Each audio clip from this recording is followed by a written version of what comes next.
여보게, 내가 평생 남들 속이고 살았는데 이제 와서 내가 속았다니.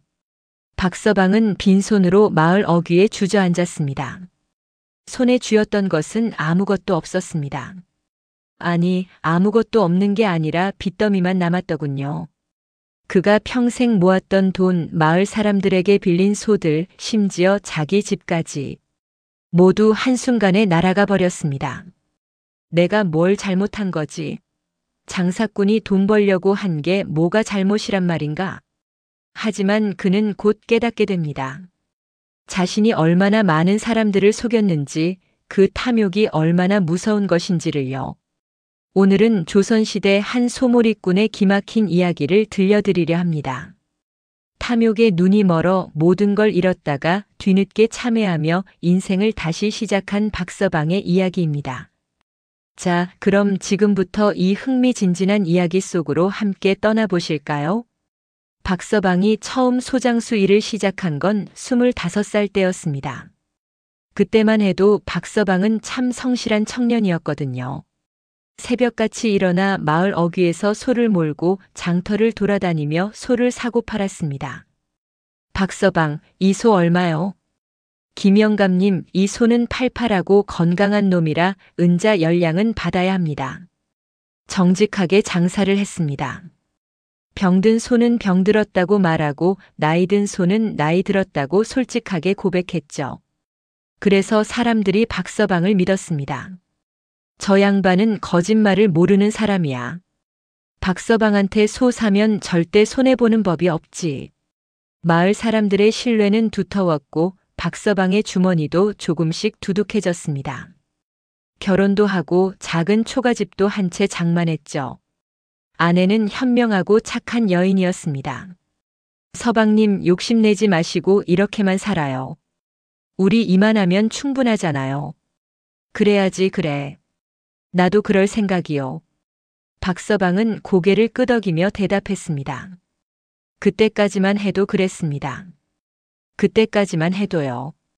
변화가 시작된 건 30살 무렵이었습니다.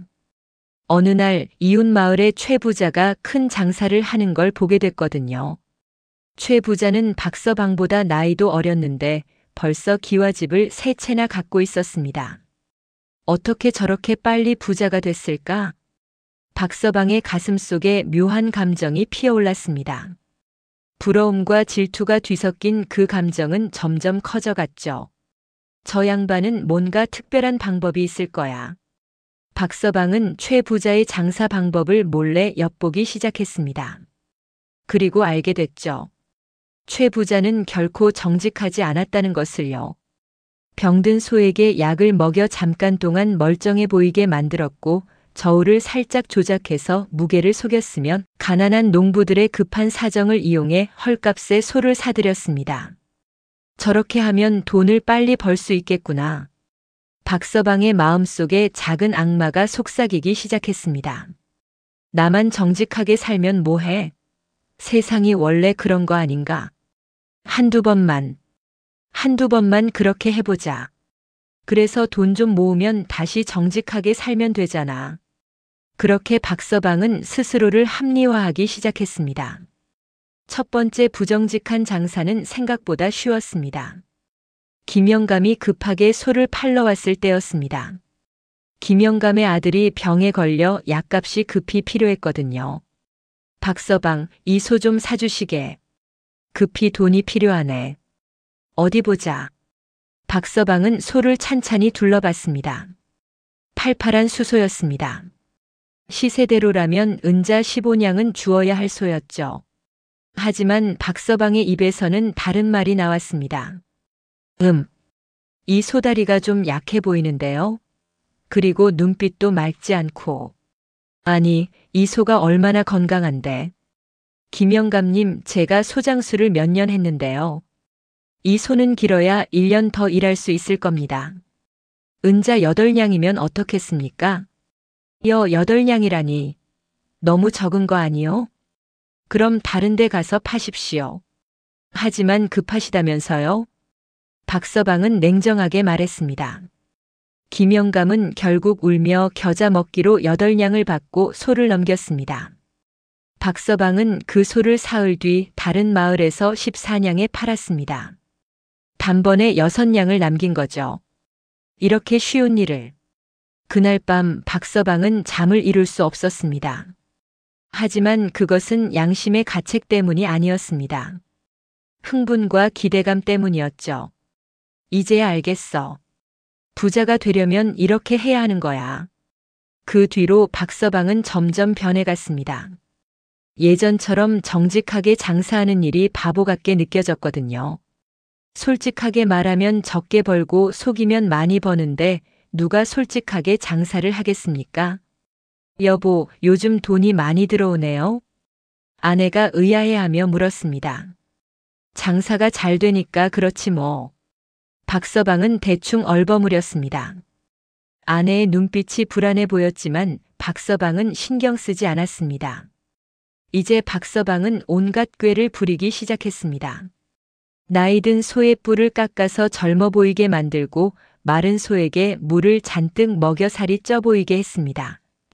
병든 소에게는 흥분제를 먹여 잠깐 동안 기운차게 보이도록 했죠.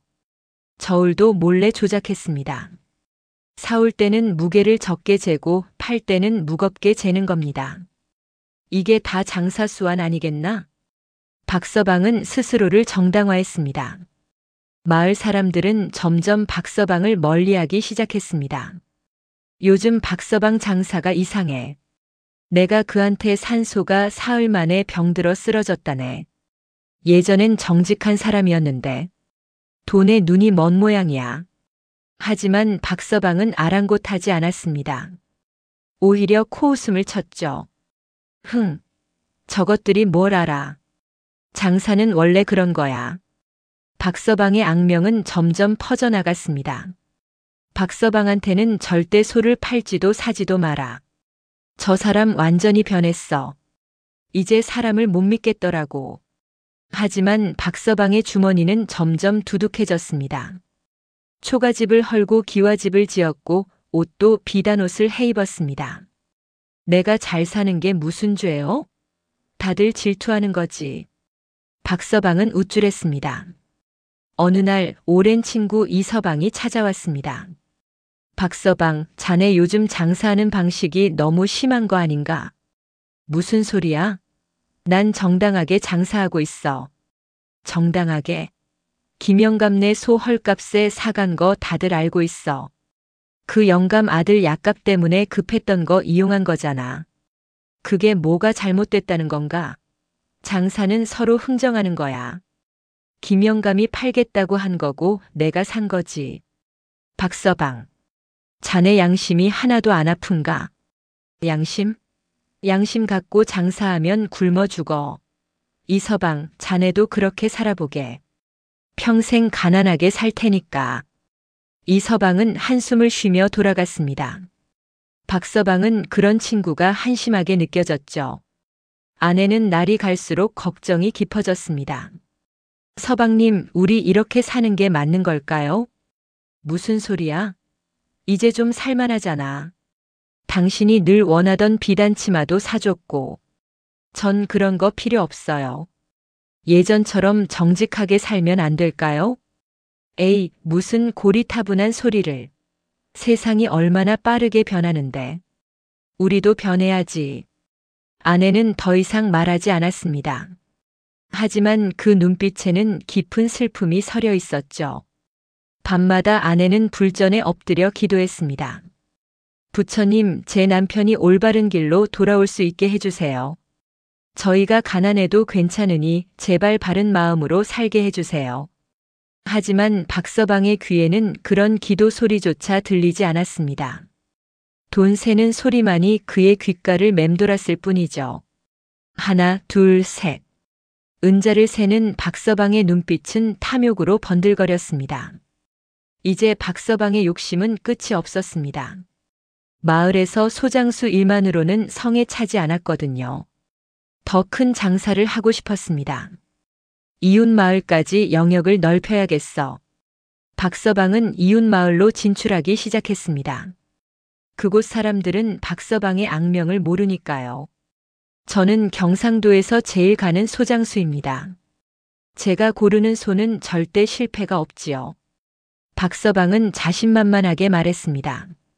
그리고 그곳 사람들도 속였습니다. 처음엔 잘 되는 것 같았습니다. 돈이 물밀듯이 들어왔거든요. 박서방은 한양까지 진출할 꿈을 꾸기 시작했습니다. 한양에 가면 대박을 칠 수 있을 거야. 양반들이 많으니까 비싼 값에 팔 수 있겠지. 하지만 세상에 완벽한 비밀은 없는 법입니다. 이웃 마을에도 박서방의 악명이 서서히 퍼지기 시작했습니다. 조심하세요. 저 박서방이라는 사람 사기꾼입니다. 병든 소를 멀쩡한 소라고 속여 팔아요. 박서방은 점점 장사하기가 어려워졌습니다. 하지만 물러설 수 없었죠. 이미 사치스러운 생활에 익숙해져 버렸으니까요. 그러던 어느 날 박서방은 큰 위기를 맞았습니다. 병든 소를 속여 판 게 들통난 겁니다. 그 소를 산 양반이 관가에 고소를 한 거였죠. 박서방을 당장 잡아들이라. 관아의 나졸들이 박서방의 집으로 들이닥쳤습니다. 아이고 나리. 제가 뭘 잘못했습니까? 내 이놈 병든 소를 건강한 소라고 속여 팔지 않았느냐? 그건 제가 몰라서 그런 겁니다. 제가 어떻게 소가 병든 걸 알았겠습니까? 박서방은 발뺌을 했지만 증인들이 줄줄이 나타났습니다. 저 사람이 분명히 병든 소에게 약을 먹였습니다. 제가 봤어요. 저울도 조작했습니다. 제가 다른 저울로 재보니 무게가 달랐어요. 박서방은 결국 곤장을 맞고 벌금을 물어야 했습니다. 하지만 그것보다 더 큰 타격은 신용을 완전히 잃었다는 거였죠. 이제 박서방한테 소를 사거나 팔 사람은 아무도 없을 거야. 마을 사람들은 고개를 저었습니다. 박서방은 억울했습니다. 다들 나만 미워하는구나. 세상이 원래 이런 건데. 하지만 장사는 할 수 없었습니다. 아무도 박서방을 믿지 않았으니까요. 한 달쯤 지났을 때였습니다. 박서방의 집에 낯선 사내가 찾아왔습니다. 비단 두루마기를 입은 부유해 보이는 중년 사내였죠. 박서방 댁이 여기 맞습니까? 그렇습니다만. 누구십니까? 제 성은 정이라고 합니다. 한양에서 큰 상단을 운영하는 대상인이지요. 박서방의 눈이 번쩍 떠졌습니다. 한양의 대상인이라니. 어떻게 이런 시골까지 오셨습니까? 소문을 들었습니다. 이 고을의 소에 대해 가장 잘 아는 사람이 박서방이라고요. 아, 그건. 박서방은 얼떨떨했습니다. 자신의 악명은 들은 게 없나 싶었죠. 정 대상인은 계속 말했습니다. 실은 제가 한양에서 큰 거래를 앞두고 있습니다. 소 100마리가 필요한데 믿을 만한 소장수를 찾고 있었죠. 100마리라고요? 박서방의 심장이 콩닥거렸습니다. 그렇습니다. 마리당 은자 20냥에 사드리려고 합니다. 총 2,000냥이 되겠군요. 이 2,000냥. 박서방은 기절할 뻔했습니다. 2,000냥이면 평생 벌어도 모으기 힘든 돈이었거든요. 혹시 그 정도 물량을 구할 수 있겠습니까? 물론입니다. 제가 이 고을에서 누구보다 소를 잘 구할 수 있습니다. 박서방은 자신만만하게 대답했습니다. 정 대상인은 계속해서 조건을 설명했습니다. 대신 한 가지 조건이 있습니다. 소들을 한양까지 직접 몰고 가야 합니다. 그건 문제 없습니다. 그리고 선금으로 은자 500냥을 드리겠습니다. 나머지는 한양에서 소를 넘기면 주겠습니다. 500냥을 선금으로요? 박서방은 믿을 수 없었습니다. 이런 큰 장사가 자기에게 굴러 들어오다니. 네, 대신 일주일 안에 소 100마리를 준비해야 합니다. 가능하겠습니까? 물론입니다. 제가 반드시 해내겠습니다. 정 대상인은 만족스러운 표정을 지으며 은자 500냥이 든 보따리를 내밀었습니다. 그럼 믿겠습니다. 일주일 뒤에 다시 오겠습니다. 정대상인이 떠난 뒤 박서방은 보따리를 꼭 끌어안았습니다. 드디어 내 기회가 왔어. 아내가 걱정스럽게 말했습니다. 서방님, 뭔가 이상하지 않아요? 너무 좋은 조건인 것 같은데. 당신은 가만히 있어. 이번 장사만 성공하면 우리 평생 부자야. 박서방은 아내의 말을 무시했습니다. 박서방은 미친 듯이 소를 모으기 시작했습니다. 하지만 문제가 있었습니다. 이미 박서방의 신용은 바닥이었거든요. 아무도 박서방에게 소를 팔려 하지 않았습니다. 제발 좀 파세요. 이번만 도와주시면 나중에 후하게 갚겠습니다. 안 돼. 당신한테 속은 게 한두 번이야? 박서방은 온 동네를 돌아다녔지만 소를 구할 수가 없었습니다. 이를 어쩌지? 일주일 안에 100마리를 구해야 하는데. 초조해진 박서방은 결국 급한 꾀를 냈습니다. 빌려오면 되잖아. 박서방은 마을 사람들을 찾아다니며 간청하기 시작했습니다. 제발 소를 좀 빌려주십시오. 한 달만 빌리면 됩니다. 한양에 다녀와서 꼭 돌려드리겠습니다. 빌려달라고?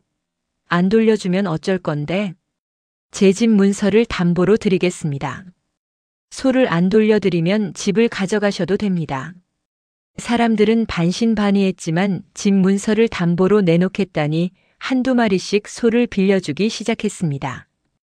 박서방은 자기 소는 물론 빌린 소까지 합쳐 겨우 100마리를 채웠습니다.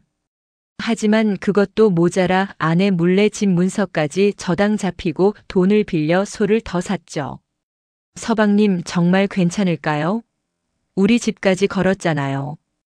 걱정 마. 이번 장사 성공하면 집 10채도 살 수 있어. 박서방의 눈은 욕심으로 이글거렸습니다. 마침내 일주일째 되는 날 정대상인이 다시 나타났습니다. 오, 준비가 다 됐군요. 역시 박서방이라 믿었습니다. 물론입니다. 보시다시피 최고 품질의 소들입니다. 정대상인은 소들을 둘러보며 고개를 끄덕였습니다. 좋습니다. 그럼 내일 새벽에 출발하지요. 한양까지는 보름쯤 걸릴 겁니다. 알겠습니다. 그날 밤 박서방은 흥분해서 잠을 이룰 수 없었습니다. 2000냥. 2000냥이면 양반도 부럽지 않게 살 수 있어. 기와집도 크게 짓고 머슴도 두고. 온갖 행복한 상상이 머릿속을 가득 채웠습니다. 아내는 불안한 마음에 남편의 손을 꼭 잡았습니다. 서방님, 조심히 다녀오세요. 무슨 일이 있어도 무사히 돌아오기만 하면 됩니다. 걱정 마. 대박 치고 올 테니까. 이튿날 새벽 박서방은 정대상인과 함께 수백 마리를 몰고 한양으로 출발했습니다. 어흠. 소들이 길을 가득 메우고 걸어갔습니다. 장관이었죠. 박서방, 한양에 도착하면 큰 부자가 될 겁니다. 정대상인은 박서방의 어깨를 두드리며 말했습니다. 감사합니다. 길을 가는 내내 박서방은 행복했습니다. 지나가는 사람들이 부러운 눈빛으로 쳐다봤거든요. 저 사람들 소를 저렇게 많이 몰고 가다니. 부자인가 보네. 부럽다, 부러워. 박서방은 우쭐했습니다. 마치 자신이 큰 상인이 된 것 같았죠. 며칠이 지나 고갯길을 넘을 때였습니다. 정대상인이 말했습니다. 박서방, 저쪽 주막에서 하룻밤 쉬어가지요. 소들도 지쳤을 테고. 좋습니다. 그날 밤 주막에서 박서방은 술을 마셨습니다. 정대상인이 대접하는 술이었죠. 자, 박서방.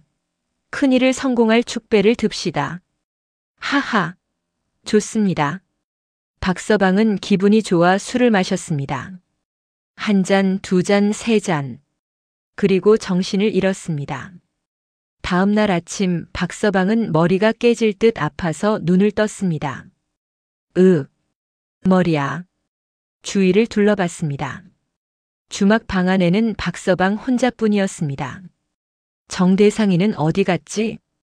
박서방은 비틀거리며 밖으로 나갔습니다. 그리고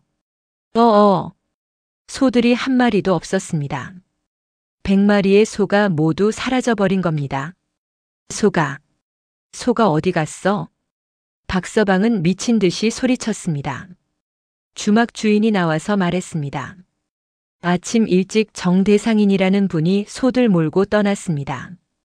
박서방이 술에 취해 자니까 먼저 출발한다고 하더군요. 뭐라고? 박서방은 정신이 번쩍 들었습니다. 그 사람이 어느 쪽으로 갔습니까? 저쪽 길로 갔는데 벌써 1시지는 지났을 겁니다. 박서방은 황급히 그 길로 뛰어갔습니다. 하지만 아무리 달려도 소들의 모습은 보이지 않았죠. 정대상인. 박서방의 목소리만 산속에 허무하게 울려 퍼졌습니다. 박서방은 그제야 깨달았습니다. 내가 당한 거야. 다리에 힘이 풀려 그 자리에 주저앉았습니다. 정대상인은 처음부터 사기꾼이었던 겁니다. 박서방을 속여 소를 모으게 하고 그 소들을 통째로 가로챈 거였죠. 500냥 선금도 가짜였을까?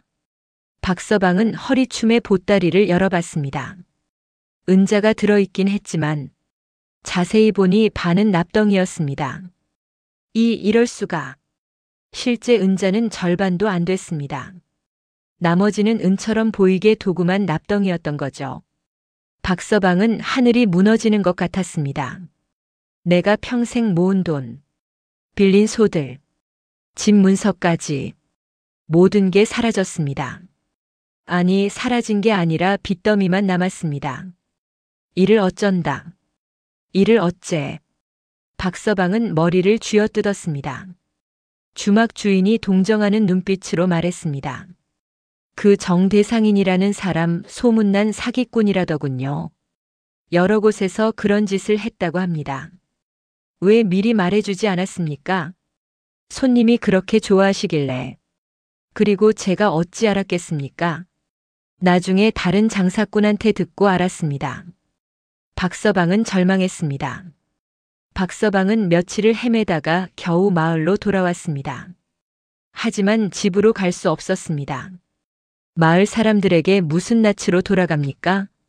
소를 잃어버렸습니다라고 말할 수도 없었고 사기를 당했습니다라고 말하기도 창피했습니다. 박서방은 마을 어귀에서 며칠을 배회했습니다. 그러던 중 이서방을 만났습니다. 박서방, 자네 어디 갔었나?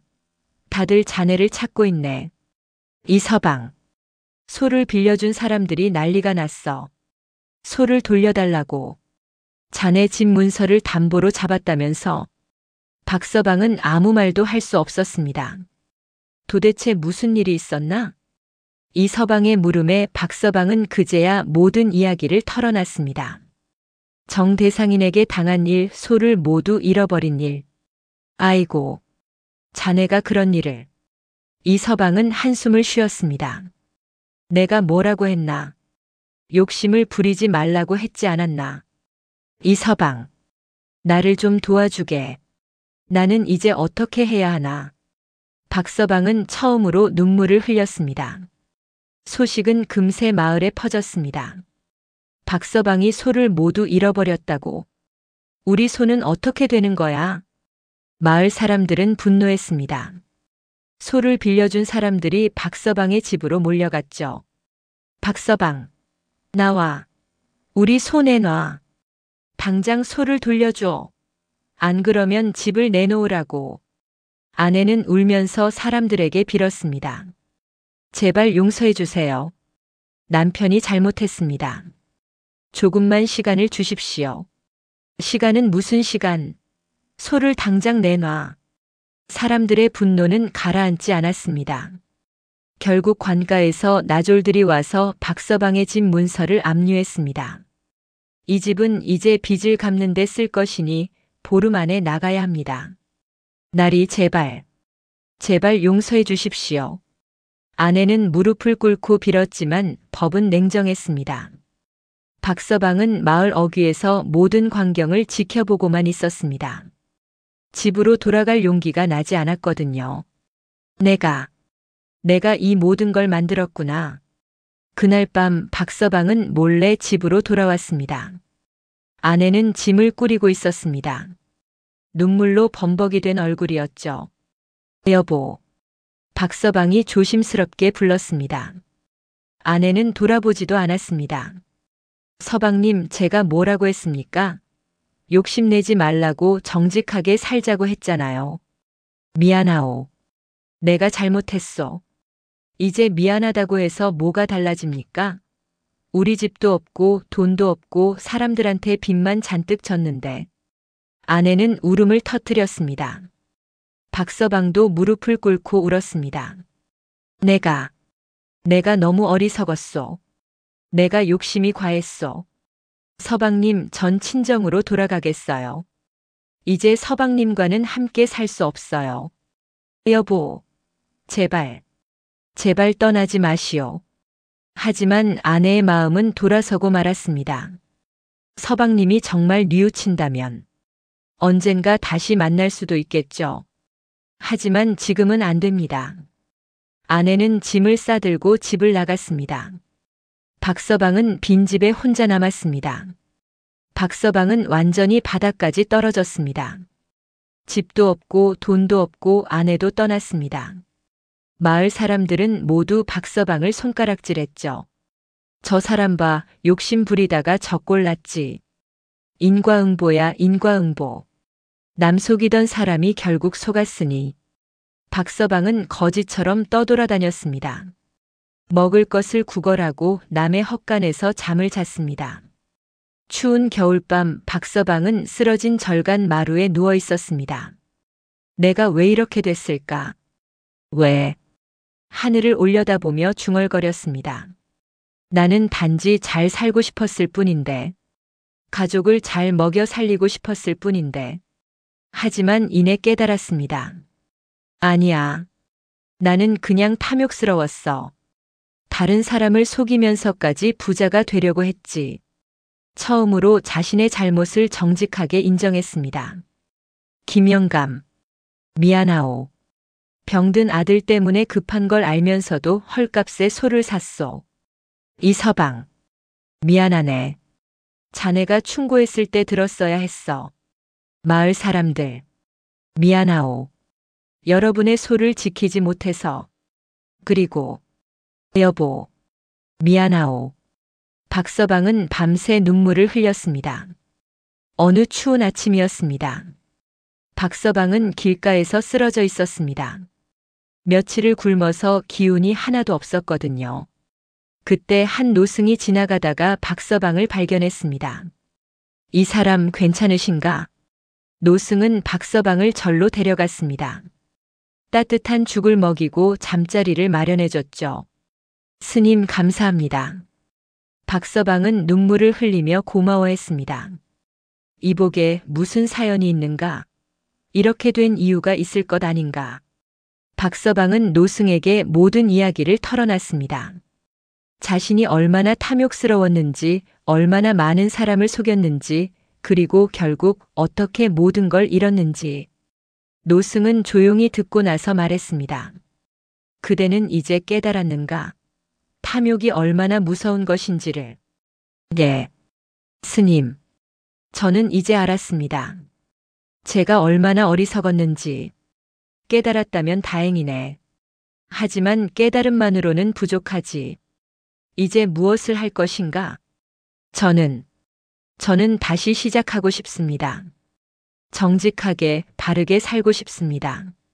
노승은 고개를 끄덕였습니다. 좋네. 하지만 쉽지 않을 것이야. 잃어버린 신뢰를 회복하는 건 처음 쌓는 것보다 100배 어렵다네. 알고 있습니다. 하지만 저는 해낼 겁니다. 노승은 박서방에게 절에서 일할 기회를 줬습니다. 나무를 패고 밭을 갈고 청소를 하게. 보수는 적지만 밥과 잠자리는 제공하지. 감사합니다, 스님. 박서방은 열심히 일했습니다. 새벽같이 일어나 나무를 패고 밭을 갈고 절 구석구석을 청소했습니다. 처음엔 몸이 말을 듣지 않았습니다. 평생 소장수로 살았지 이런 고된 일을 해본 적이 없었거든요. 허리야. 손에 물집이 잡혔네. 하지만 박서방은 포기하지 않았습니다. 이것이 자신의 속죄라고 생각했죠. 밤마다 박서방은 부처님 앞에서 참회했습니다. 제가 잘못했습니다. 제가 탐욕에 눈이 멀어 많은 사람을 속였습니다. 용서해 주십시오.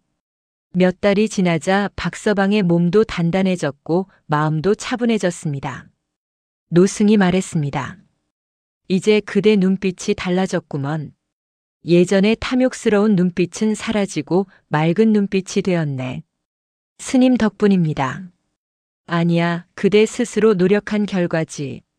박서방은 조금씩 자신감을 되찾기 시작했습니다. 어느 날 박서방은 장에 심부름을 갔습니다. 그곳에서 우연히 옛 친구 이서방을 만났습니다. 박서방. 이서방은 놀란 표정으로 박서방을 바라봤습니다. 이서방. 박서방은 고개를 숙였습니다. 너무 부끄러웠거든요. 자네 그동안 어디 있었나? 소문으로는 떠돌이가 되었다고 들었는데. 절에서 지내고 있네. 스님께서 일자리를 주셔서. 그렇군. 자네 많이 변했더군. 예전과는 다른 것 같아. 이서방은 박서방을 위아래로 살펴봤습니다.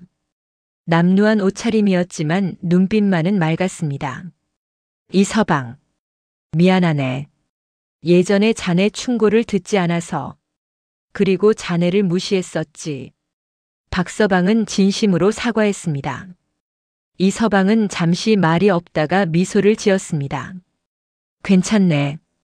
자네가 정말 뉘우쳤다면 그걸로 됐어. 사람은 누구나 실수를 하지. 중요한 건 그 실수에서 배우는 거니까. 고맙네, 이서방. 박서방은 감격했습니다. 첫 번째 용서를 받은 거였죠. 그나저나 자네 아내는 어떻게 됐나? 친정에 가 있다고 들었네. 하지만 만나려 가지 않았어. 아직은 내가 자격이 없다고 생각해서. 그래도 한번 찾아가 보게. 마음이 통하면 다시 시작할 수 있을 거야. 박서방은 절에서 일하며 조금씩 돈을 모으기 시작했습니다. 보수는 적었지만 한 푼도 쓰지 않고 모두 저축했습니다. 마을 사람들에게 빚을 갚기 위해서였죠. 한 달에 이것밖에 안 모이네. 하지만 실망하지 않았습니다. 천천히라도 갚아나가면 된다고 생각했습니다. 박서방은 절에서 일하는 틈틈이 다른 일도 찾아다녔습니다. 나무를 패서 팔고 농사일을 거들어주고 짐을 날랐습니다. 박서방, 이거 받게. 일을 시킨 사람들은 박서방의 성실함에 감동했습니다. 자네 정말 달라졌더군. 예전엔 교활한 사람이었는데 이제는 믿을 만한 사람이 됐어. 그런 말을 들을 때마다 박서방은 뿌듯했습니다.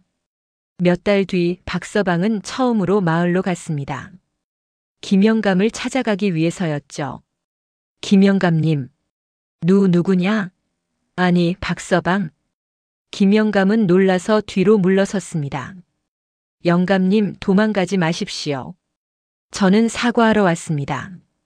박서방은 무릎을 꿇었습니다. 영감님, 용서해 주십시오. 제가 영감님의 급한 사정을 이용해서 소를 헐값에 샀습니다. 정말 죄송합니다. 그리고 주머니에서 돈을 꺼내 내밀었습니다. 이게 뭐냐? 많지는 않지만 제가 그동안 모은 돈입니다. 영감님께 드려야 할 돈의 일부입니다. 나머지는 천천히 갚아나가겠습니다. 김영감은 떨리는 손으로 돈을 받았습니다. 박서방.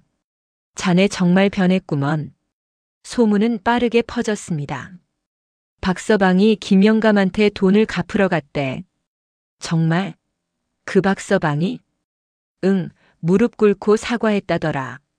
마을 사람들은 반신반의했습니다. 하지만 박서방은 계속해서 빚을 갚아나갔습니다. 한 사람, 두 사람.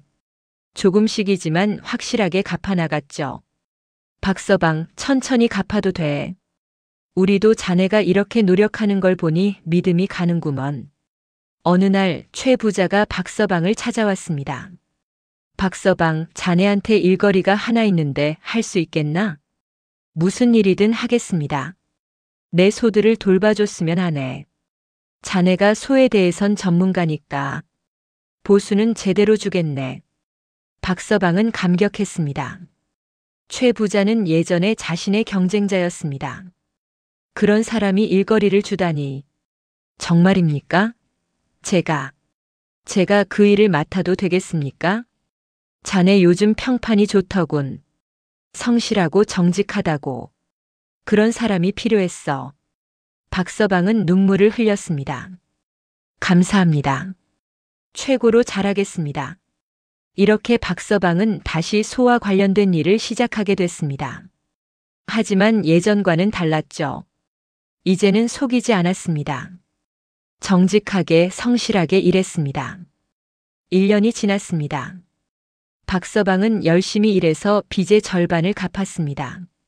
그리고 작은 오두막집도 하나 얻었죠. 이제 아내를 만나러 가볼까? 박서방은 용기를 내어 아내의 친정으로 갔습니다. 서방님. 아내는 박서방을 보자 눈물을 흘렸습니다. 여보, 미안하오. 내가 정말 잘못했소. 이제야 찾아왔소. 서방님이 많이 변하셨다는 소문을 들었어요. 마을 사람들이 모두 칭찬하더군요. 나는 정말 뉘우쳤소. 이제는 정직하게 살고 있소. 비록 가난하지만 떳떳하게 살고 있소. 아내는 박서방의 손을 잡았습니다. 그걸로 충분해요. 전 서방님이 돈 많은 사람이 되길 바란 게 아니었어요. 그저 정직한 사람이기를 바랐죠. 여보, 다시 함께 살아주겠소? 물론이죠. 서방님이 진심으로 변했다면. 두 사람은 서로를 꼭 껴안았습니다. 그날 박서방과 아내는 함께 마을로 돌아왔습니다. 마을 사람들은 두 사람을 따뜻하게 맞아줬습니다. 박서방 잘 됐네. 부부가 함께 살아야지. 앞으로 잘 살게나. 박서방은 감격해서 눈물을 흘렸습니다. 박서방은 작은 규모로 다시 소장수 일을 시작했습니다. 하지만 이번엔 달랐습니다. 절대로 거짓말을 하지 않았죠. 이 소는 나이가 좀 있습니다. 하지만 아직 45년은 일할 수 있을 겁니다. 이 소는 다리가 약한 편입니다. 무거운 짐을 나르기엔 적합하지 않습니다. 정직하게 소의 장단점을 설명했습니다. 처음엔 장사가 잘 안 됐습니다. 솔직하게 말하니까 사람들이 꺼려했거든요. 저 박서방 말이 맞나? 아니면 또 속이는 거 아냐? 하지만 시간이 지나자 사람들은 깨달았습니다. 박서방의 말이 모두 진실이라는 것을요. 박서방한테 산 소는 정말 그가 말한 그대로더라. 이제 박서방은 정말 믿을 수 있는 사람이야. 신뢰가 쌓이자 오히려 장사가 더 잘 되기 시작했습니다. 박서방, 소 사려면 자네한테 가야지. 박서방은 절대 속이지 않아. 정직한 사람이야. 박서방의 장사는 점점 번창했습니다. 욕심내지 않고 정당한 이익만 취했지만 그래도 충분히 먹고 살 수 있었죠. 여보, 우리 이만하면 행복하지 않소? 그럼요, 서방님. 이게 진짜 행복이에요. 어느 날 박서방에게 큰 거래 제안이 들어왔습니다. 박서방, 내가 소 50마리를 사고 싶은데 도와줄 수 있나? 부유한 상인이 찾아온 겁니다. 50마리라니. 큰 규모인데요. 박서방은 잠시 망설였습니다. 예전 기억이 떠올랐거든요. 정 대상인에게 속았던 그 일 말이죠. 왜? 못하겠나? 아닙니다. 할 수 있습니다. 하지만 한 가지만 확인하고 싶습니다. 뭔가? 어디에 쓰실 소들입니까? 그리고 대금은 어떻게 지불하실 건가요? 박서방은 조심스럽게 물었습니다. 상인은 웃으며 대답했습니다. 당연히 선금을 주고 소를 받으면 나머지를 지불하지. 그리고 내 농장에서 쓸 소들이네. 그럼 직접 농장을 보여주실 수 있습니까? 물론이지. 같이 가보세. 박서방은 상인과 함께 농장을 방문했습니다. 정말로 큰 농장이 있었고 소들이 필요한 이유도 명확했습니다. 좋습니다. 그럼 거래하겠습니다. 이번에는 조심스럽게 하지만 정직하게 거래를 진행했습니다. 박서방은 정직하게 소 50마리를 모았습니다. 각 소의 상태를 정확히 파악하고 상인에게 솔직하게 보고했습니다. 이 10마리는 최상급입니다. 이 20마리는 중급이고 나머지 20마리는 나이가 좀 있지만 아직 일할 수 있습니다. 좋네. 등급별로 가격을 다르게 쳐주겠네. 거래는 성공적으로 이루어졌습니다. 박서방은 정당한 이익을 얻었고 상인도 만족했습니다. 박서방, 자네 정말 믿을 만한 사람이군. 앞으로도 계속 거래하세. 감사합니다. 집으로 돌아온 박서방은 아내에게 말했습니다. 여보, 큰 거래를 성공했소. 정말요? 잘 됐네요. 하지만 예전처럼 큰 욕심을 부리지 않았소. 정당한 이익만 취했소. 그게 바로 진정한 성공이에요, 서방님. 아내는 박서방을 꼭 껴안았습니다. 박서방은 깨달았습니다. 정직하게 번 돈이 얼마나 값진지, 떳떳함이 얼마나 소중한지를요. 세월이 흘러 박서방은 마을에서 가장 존경받는 사람이 됐습니다. 박서방처럼 장사해야 해. 정직이 최고야. 젊은 장사꾼들은 박서방을 찾아와 조언을 구했습니다. 박서방님, 장사를 잘하려면 어떻게 해야 합니까? 간단하네. 절대로 거짓말을 하지 말게. 단기적으로는 손해보는 것 같아도 장기적으로는 신뢰가 쌓여 더 큰 이익을 가져다 주지. 하지만 정직하게 하면 돈을 적게 버는 거 아닙니까? 그건 착각이야. 나도 그렇게 생각했었지. 하지만 아니더군. 정직하면 사람들이 계속 찾아오고 입소문이 나서 장사가 더 잘 되네. 박서방의 말을 들은 젊은이들은 고개를 끄덕였습니다. 명심하겠습니다. 마을 사람들도 박서방을 칭찬했습니다. 박서방은 정말 대단한 사람이야. 바닥까지 떨어졌다가 다시 일어섰잖아. 게다가 예전보다 훨씬 좋은 사람이 됐어. 박서방은 그런 말을 들을 때마다 겸손하게 고개를 숙였습니다. 아닙니다. 저는 그저 제 잘못을 뉘우치고 바르게 살려고 노력했을 뿐입니다. 어느 가을날이었습니다. 박서방은 마당에 앉아 석양을 바라보고 있었습니다. 아내가 차를 가져와 옆에 앉았습니다. 서방님, 뭘 생각하세요? 옛날 일을 생각하고 있었소. 후회되세요?